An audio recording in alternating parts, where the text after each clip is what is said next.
अस्सलाम वालेकुम everyone, this is me Akbar. Hopes आप सब लोग ठीक होंगे और मेरी वीडियोस आपको पसंद आ रही होंगी। आज जी हम लोग एसओसी 616 का लेसन 7 करने जा रहे हैं। उम्मीद है कि आपको पिछले लेक्चर समझ आ चुके होंगे। तो चलिए जी अपनी वीडियो करते हैं स्टार्ट। लेसन 7 आपके पास थ्योरीज ऑफ ग्लोबलाइजेशन। इसमें हम टॉपिक कवर करने वाले हैं 43 से 45 तक लेसन 7 के। तो टॉपिक 43 आपके पास है थ्योरी ऑफ ग्लोबलाइजेशन। इसमें आपके पास जो इम्पोर्टेंट था कि रिचर्ड जो था उसके नज़दीक ग्लोबलाइजेशन जो है ये बेसिकली स्प्रेड है। इसमें spread of world wide practices, इसमें relations, consciousness, organisation of social life के अकॉर्डिंग जितने भी स्प्रेड हुआ ये सारा का सारा ग्लोबलाइजेशन के अंदर आता है। सो इस रिलेटेड बहुत सारी थ्योरीज दी गई थी जिनके अंदर इंटरलिंक्ड आइडियाज को डिफाइन किया गया था, जिसके थ्रू एक्सप्लेनेशन दी गई थी हर चीज़ की। ग्लोबलाइजेशन थ्योरीज जो है उन्होंने डिफरेंट पर्सपेक्टिव बताए थे। ओरिजिन के बारे में हिस्टोरिकल बैकग्राउंड्स बताए थे ग्लोबलाइजेशन प्रोसेस के। ये तो कुछ था कि हम इंट्रोडक्शन देख रहे थे। हम अब चलते हैं थ्योरीज ऑफ ग्लोबलाइजेशन के अंदर। कल्चर थ्योरी, इसमें आपके पास आता है कल्चर डिफरेंशियलिज्म। इसका मतलब है कि कल्चर ग्लोबलाइजेशन के अकॉर्डिंग अनअफेक्टेड होता है। फिर एक कल्चरल कन्वर्जेंस, कल्चर की अगर हम बात करें तो ये अफेक्ट होता है, इन्फ्लुएंस होता है बाय द डोमिनेंट कल्चर। फिर कल्चर हाइब्रिडाइजेशन, इसमें ये यूनिक कल्चर है जो कि फॉर्मुलेट करता है जी दो डिफरेंट कल्चर्स को मिक्स करके। इकोनॉमिक थ्योरी, अब अगर हम ग्लोबलाइजेशन के अकॉर्डिंग देखें तो आपके सामने जी आता है capitalism, new liberalism, market economy. Heterogeneity exist करती है जी, इसके अंदर अगर हम देखें तो वो किस तरह एग्जिस्ट करती है, कमोडिफिकेशन के अकॉर्डिंग, स्पेशलाइजेशन के अकॉर्डिंग, या in the form of commodification and specialization. इसमें हम इंटरेक्शन की अगर बात करते हैं वो ग्लोबल हो या लोकल मार्केट पर, तो आपके सामने आता है कि इसमें ग्लोबल इकोनॉमिक मार्केट कहीं ना कहीं एक रोल प्ले कर रही होती है। फिर है जी पॉलिटिकल थ्योरी, यानी कहा यह गया कि इकोनॉमिक थ्योरी के अंदर हम ग्लोबली चलते हैं, हम लोकली देख रहे होते हैं। पॉलिटिकल थ्योरी के अंदर हम होमोजेनाइजेशन पर्सपेक्टिव को एक्सप्लेन कर रहे होते हैं। ये वो मॉडल है जिसके थ्रू आप बताते हो कि नेशन या स्टेट जो है उसमें किस तरह तब्दीलियां वर्ल्ड वाइड चल रही हैं।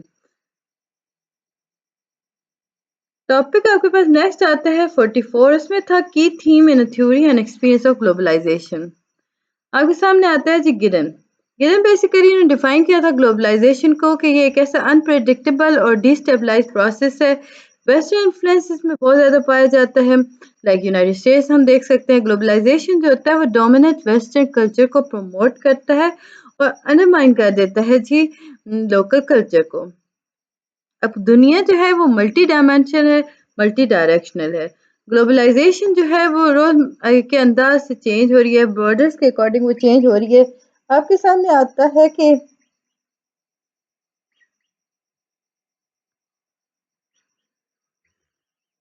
चेंजिंग लैंडस्केप, लाइक आपके पास हम कह रहे हैं कि जो रैपिड इंक्रीज हो रहा है ना उसमें हम ट्रांजैक्शन एक्टर एग्रीमेंट इंस्टीट्यूट को देखते हैं। इसी पर्सपेक्टिव पे अर्जन अब्जारी ने उन्होंने बताया था 5 टाइप ऑफ स्केप्स को। लाइक इसमें हम बात करें तो ये लैंडस्केप थे। सबसे पहले उसने कहा था चेंजिंग लैंडस्केप स्केप।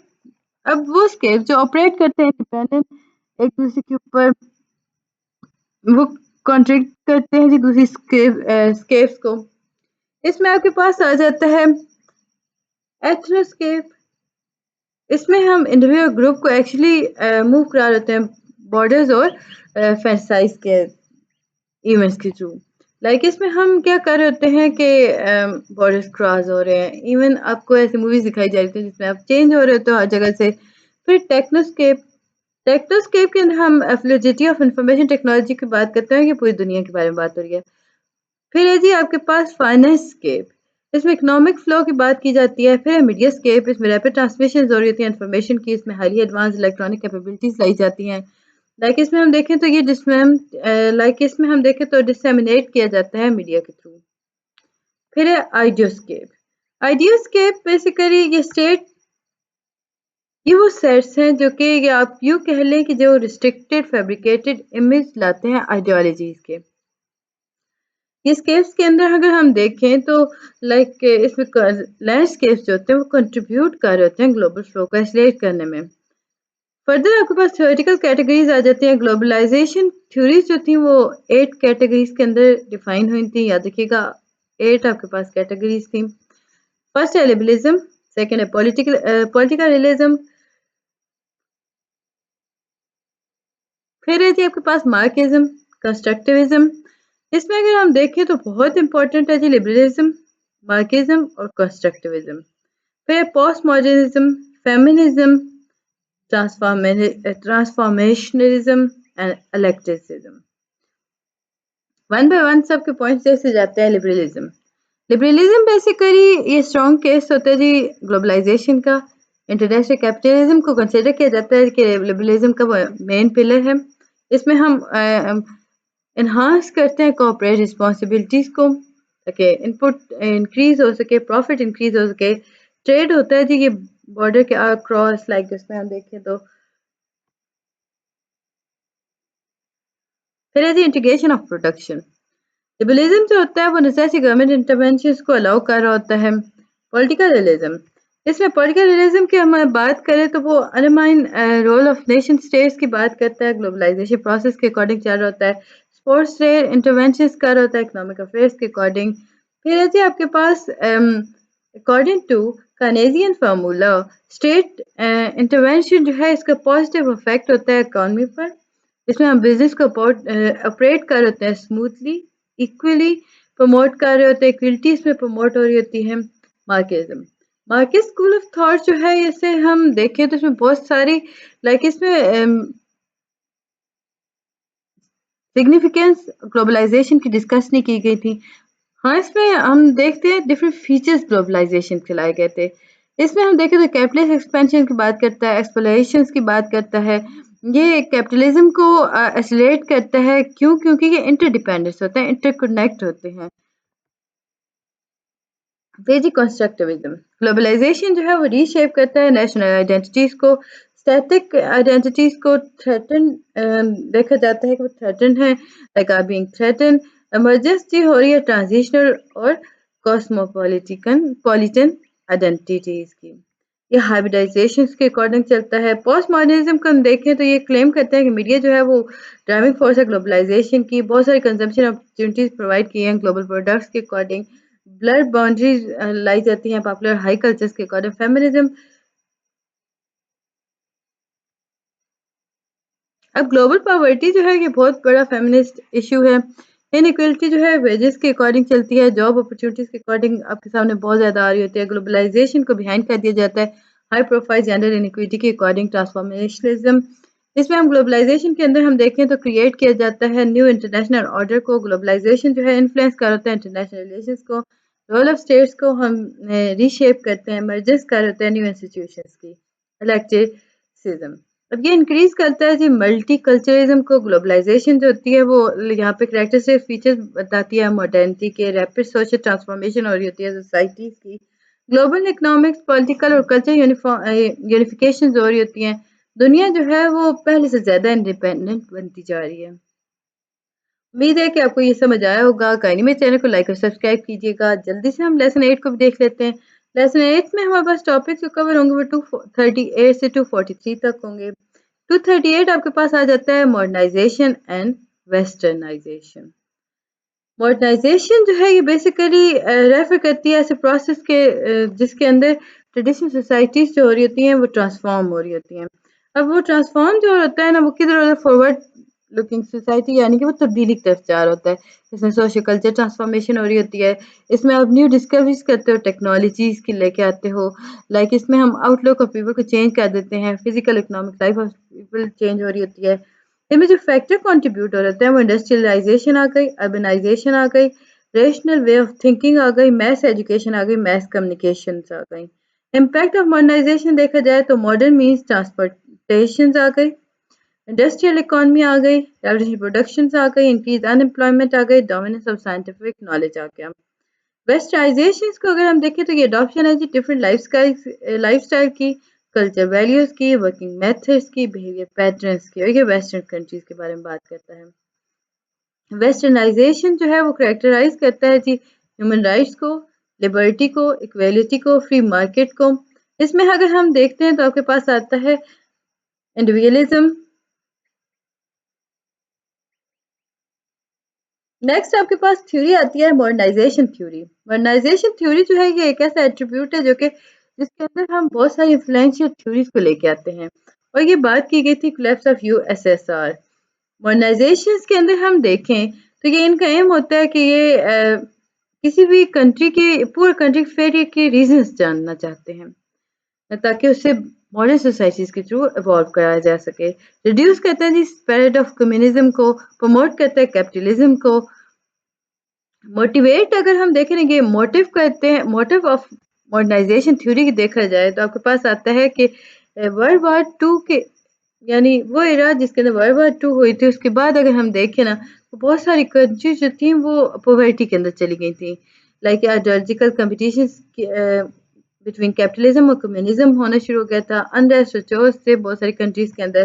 तो ये थ्योरी डेवलप की गई थी यूएस इकोनॉमिक्स की तरफ से। पॉलिसी मेकर्स ने बताया था कि जो कैपिटलिज्म है वो थ्रेटन्ड हो चुका है। मॉडर्नाइजेशन थ्योरी जो है वो एक्सप्लेन करती है जो प्रोसेस ऑफ मॉडर्नाइजेशन को। प्रोग्रेसिव ट्रांजिशन हो रहे होते हैं इसमें प्री मॉडर्न और ट्रेडिशनल और मॉडर्न सोसाइटीज की। मॉडर्नाइजेशन थ्योरी जो होती है वो क्लेम करती है ट्रेडिशनल सोसाइटीज को कि वो डेवलप कर सकें, अडॉप्ट कर सकें मॉडर्न प्रैक्टिसेस को। इस हिस्से में रोस्टो जो थे उन्होंने 5 स्टेजेस प्रेजेंट की थी और इकोनॉमिक के बारे में बात की थी, इकोनॉमिक ग्रोथ की। और ये स्टेजेस का प्रोवाइड की गई थी 1960s के अंदर। इसमें हर उस कंट्री को मतलब कहा गया था कि जितनी भी कंट्रीज हैं ना उन्हें इस स्टेजेस को पास करके ही वो डेवलप बन सकती हैं। अब उसके 5 स्टेजेस क्या थी? स्टेज 1 जो थी ना that is traditional society, poverty, primary production, traditional value, barter system, agriculture based economy. Second की स्टेज को उसने नाम दिया ट्रांजिशनल सोसाइटी। ये वो सोसाइटीज होती हैं जो डेवलप इंफ्रास्ट्रक्चर है, सरप्लस है, स्पेशलाइजेशन ऑफ वर्क कर रही हैं। वेस्टर्न एड यहाँ पे प्रोवाइड की जा रही है डेवलपमेंट प्रोजेक्ट्स के लिए इंडस्ट्रियल इन्वेस्टमेंट हो रही है। फिर है जी स्टेज 3 टेक ऑफ, इंडस्ट्रियलाइजेशन है, पॉलिटिकल चेंज है, ग्रोइंग इन्वेस्टमेंट्स आ गई। Stage 4 drive to maturity, innovation हो गए। इसमें अगर हम देखें तो डाइवर्सिफिकेशन हो गया, इंक्रीज इन्वेस्टमेंट्स हो गई, सेल्फ सफिशिएंसी आ गई। हाई मास कंजप्शन उसने लास्ट स्टेज बताया था, इसमें कंज्यूमर ओरिएंटेड अप्रोच आ गई, ड्यूरेबल गुड्स आ गए, service sector become more dominant.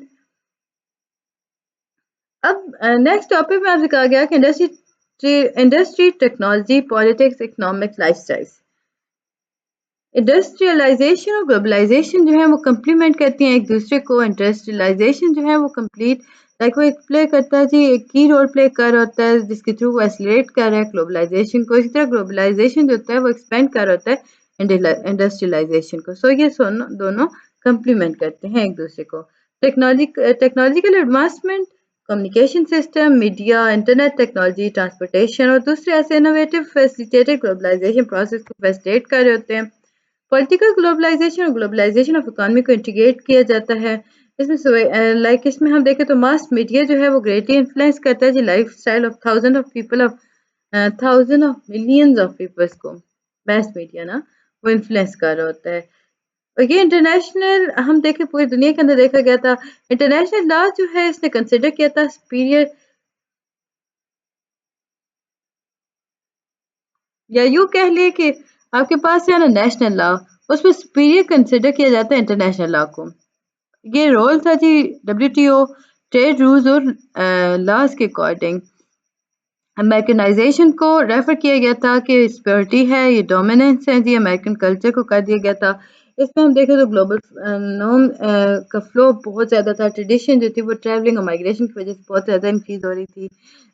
इसमें हम देखें तो जब ये ट्रैवलिंग और माइग्रेशन हो रही थी तो ट्रेडिशन और नॉर्म्स जो थे वो ग्लोबली हर दुनिया के हर मुल्क के अंदर गए।